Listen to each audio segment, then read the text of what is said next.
Hello today and welcome to my channel. Today we are doing a book review on iRobot and Robot and Empire. Let's start with iRobot. iRobot starts with a little girl called Gloria who has a robot called Roby who her mother doesn't really like. With the worry of Gloria's social future with her only friend being a piece of metal, so she tries to get rid of him, but does not succeed. The next book is about two men, Mike Donovan and Gregory Powell, trying to figure out why robots are disobeying the three laws of robotics. These three laws of robotics being, number one, a robot may not injure a human or let a human come to harm. Number two, a robot must obey orders given it by a human, unless if it conflicts with the first law. And number three, a robot must protect its own existence as long as it does not conflict with the first and second law. On to the next story. The next story is about multiple scientists and mathematicians creating a telepathic robot which self-destructs after trying to please both sides. You see, this robot, because being telepathic, managed to take the first law into another concept, going from physical pain to mental pain. And with this argument going on, trying to please both sides just leads to one side being even more low. So with this information, he self-destructs. Now let's skip on to the future for our next story. Let's say 2029, where the incident of the telepathic robot. Susan Calvin, a robot psychologist, tries to figure out if a different programmed robot is on a ship. To figure this out, she makes multiple tasks for robots to complete, but eventually identifies this robot. On the return to Earth, Susan Calvin has to ask a thinking robot to make a machine that can harm humans but can revolutionize the future. Now let's go to a debate for an election between France Quinn and Stephen Byerly. But France Quinn suspects that Byerly is a robot and asks Susan to help.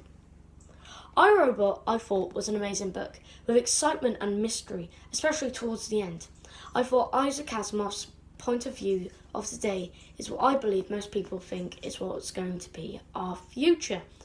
And he has created this highly possible future, this highly possible world, just with a pen and paper, and I think that is truly amazing.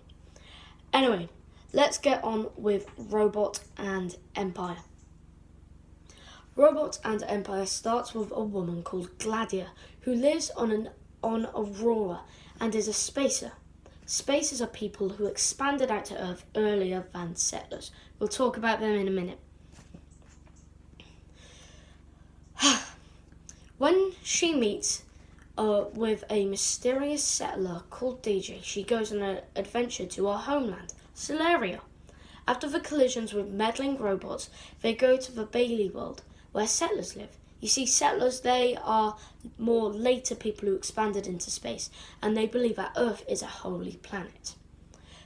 They go to Bailey world to report the bad news. This is where we meet our villain, Amadiro, who is the chairman of Aurora. Amadiro has sent spies to watch Solaria, but only one Auroran ship comes back. Gladia is requested to come to Aurora with DJ. Let's go back a bit to Amadiro, who finds a man called Mandamus, who declares he can destroy the Earth, which is Amadiro's most hated planet. And the daughter of the past good chairman, Vasila, who declares Giscard, one of Gladia's robots, is hers, and tells Amadiro of Giscard's gifts. After Vasila and Gladia's quarrel over Giscard, DJ and Gladia go to Earth, where Daniel and Giscard stop Amadiro's plan with a sacrifice. Robot Empire is a really good book, and I like that how Isaac Asimov introduced space travel and planet colonization. I thought that was a really good touch because this is further from 2030, 2050.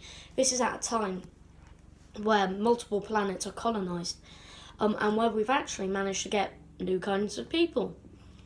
I thought this was a really good touch because if you think about it, we might not be on Earth in 1,000 odd years. We don't know. But that is for the future. Anyway, I thought this book was really cool and I enjoyed the sci-fi journey of what would have happened if we had robots. Thank you for watching. I hope you enjoyed this video and goodbye.